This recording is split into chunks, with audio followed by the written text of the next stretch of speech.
Hi ಎಲ್ರಿಗೂ ನಮಸ್ಕಾರ. ನೀವು ನೋಡ್ತಾ ಇದ್ದೀರಾ ನ್ಯೂಸ್ ಹಂಟ್ ಕರ್ನಾಟಕ. ನಾನು ನಿಮ್ಮ ಮಂಜುಗೌಡ.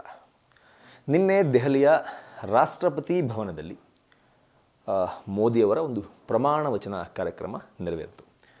ಸಕ್ಸಸ್ಫುಲ್ ಆಗಿ ನೆರವೇರಿತು. ಸಾಕಷ್ಟು ಜನ ಗಣ್ಯಾತಿ ಗಣ್ಯರು ಬಂದಿದ್ದರು. ಆಹ್ವಾನದ ಮೇರೆಗೆ ದೇಶದಿಂದ ವಿದೇಶದಿಂದ ಸಾಕಷ್ಟು ಜನ ಗಣ್ಯರು ಅಲ್ಲಿ ನೆರೆದಿದ್ದರು. ಮೋದಿಯವರನ್ನು ಮೂರನೇ ಬಾರಿಯಾಗಿ ಪ್ರಧಾನಮಂತ್ರಿಯಾಗಿ ಪ್ರಮಾಣ ವಚನವನ್ನು ಬೋಧಿಸುವ ಕಾರ್ಯಕ್ರಮವನ್ನು ಕಣ್ತುಂಬಿಕೊಂಡರು. ಅದು ರಾಷ್ಟ್ರದ ರಾಜಧಾನಿ, ಅದರ ಜೊತೆಗೆ ರಾಷ್ಟ್ರಪತಿ ಭವನ. ಎಷ್ಟು ಟೈಟ್ ಸೆಕ್ಯೂರಿಟಿ ಇರುತ್ತೆ. ಇಷ್ಟೆಲ್ಲ ಗಣ್ಯಾತಿ ಗಣ್ಯರು ವಿದೇಶದಿಂದ ದೇಶದಿಂದ ಬಂದು ಅಲ್ಲಿ ಒಂದೇ ವೇದಿಕೆಯಲ್ಲಿ ನೆರೆದಿದ್ದಾರೆ, ವೇದಿಕೆಯ ಮುಂಭಾಗದಲ್ಲಿ ನೆರೆದಿದ್ದಾರೆ ಅಂತಂದರೆ ಅಲ್ಲಿ ಒಂದು ನಾಯಿ ಕೂಡ ಹೋಗೋದು ತುಂಬ ಕಷ್ಟ. ಅಷ್ಟು ಟೈಟ್ ಸೆಕ್ಯೂರಿಟಿ ಇರುತ್ತೆ. ನಾನು ಯಾಕೆ ಈ ಸೆಕ್ಯೂರಿಟಿ ಬಗ್ಗೆ ಮಾತಾಡ್ತಿದ್ದೀನಿ ಅಂತಂದರೆ, ಮೋದಿಯವರ ಯೂಟ್ಯೂಬ್ ಚಾನಲ್ನಲ್ಲಿರುವ ನಿನ್ನೆ ನಡೆದಂತಹ ಆ ಲೈವ್ ವಿಡಿಯೋವನ್ನು ಈಗ ಕುಳಿತುಕೊಂಡು ನಾನು ಗಮನಿಸಿದಾಗ ಅಲ್ಲಿ ಒಂದು ಚಿರತೆಯ ಥರದ್ದು ಏನೋ ಪಾಸ್ ಆದಂಗೆ ನನ್ನ ಕಣ್ಣಿಗೆ ಕಾಣ್ತಾ ಇದೆ.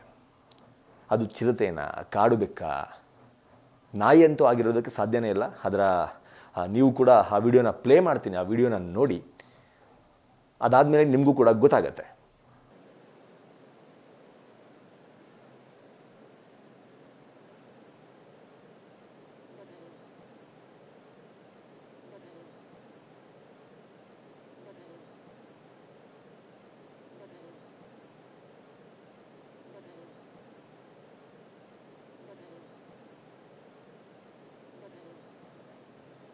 ಎಸ್, ಈ ವಿಡಿಯೋದಲ್ಲಿ ಮಧ್ಯಪ್ರದೇಶದ ಬೇತುಲ್ ಎಂಬ ಕ್ಷೇತ್ರದಿಂದ ಗೆದ್ದು ಬಂದಂತಹ BJPಯ MP ದುರ್ಗಾದಾಸ್ UK ಅವರು ಪ್ರಮಾಣ ವಚನವನ್ನು ಸ್ವೀಕರಿಸುವಂತಹ ಸಂದರ್ಭದಲ್ಲಿ ಅವರ ಬ್ಯಾಕ್ ಸೈಡ್ನಲ್ಲಿ ಹಾದು ಹೋಗುತ್ತೆ.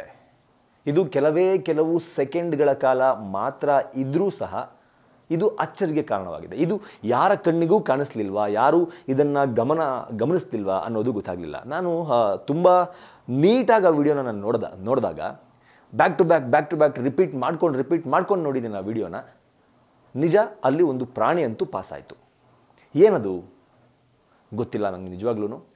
ನಿಜವಾಗ್ಲೂ ಶಾಕ್ ಆಯಿತು. ಅಷ್ಟು ದೊಡ್ಡ ಸಮಾರಂಭದಲ್ಲಿ ನೆರೆದಿದ್ದಂತಹ ಯಾರೂ ಕೂಡ ಅದನ್ನು ಗಮನಿಸ್ಲಿಲ್ವಾ ಅನ್ನೋದು ನಂಗೆ ಶಾಕ್ ಆಯಿತು. ಎಲ್ಲರೂ ಕೂಡ ಮೋದಿಯವರ ಯೂಟ್ಯೂಬ್ ಪೇಜ್ನಲ್ಲಿ, ಅಫಿಷಿಯಲ್ ಯೂಟ್ಯೂಬ್ ಚಾನಲ್ನಲ್ಲಿ ಆ ಲೈವ್ ಸೆಕ್ಷನ್ನಲ್ಲಿ ಆ ವಿಡಿಯೋ ಇದೆ. ಆ ವಿಡಿಯೋದಲ್ಲಿ ಅಂದರೆ ನಾನು ಏನು ಹೇಳಿದೆ, ಮಧ್ಯಪ್ರದೇಶದ ಬೇತುಲ್ ಕ್ಷೇತ್ರದಿಂದ ಗೆದ್ದು ಬಂದಂತಹ ದುರ್ಗಾದಾಸ್ ಎನ್ನುವ ಸಂಸದ ಪ್ರಮಾಣ ವಚನವನ್ನು ಏನು ಸ್ವೀಕಾರ ಮಾಡಿದ್ರು, ಆ ಪ್ರಮಾಣ ವಚನ ಸ್ವೀಕಾರದ ಸಮಯದ ಅಷ್ಟು ವಿಡಿಯೋವನ್ನು ಮಾತ್ರ ನೋಡಿ ನಿಮಗೆ ಮೋದಿಯವರ ಅಫಿಷಿಯಲ್ ಚಾನಲ್ನಲ್ಲೇ ಆ ವಿಡಿಯೋ ಸಿಗುತ್ತೆ. ಏನನ್ಸುತ್ತೆ ನಿಮಗೆ ಇದ್ರ ಬಗ್ಗೆ ಅನ್ನೋದನ್ನು ವಿಡಿಯೋನ ನೋಡಿ ಆದಮೇಲೆ ಕಮೆಂಟ್ ಸೆಕ್ಷನಲ್ಲಿ ತಿಳಿಸಿ ಅಂತ ಕೇಳ್ಕೊತಾ ಈ ವಿಡಿಯೋನ ಮುಗಿಸ್ತಾ ಇದ್ದೀನಿ. ನಮಸ್ಕಾರ.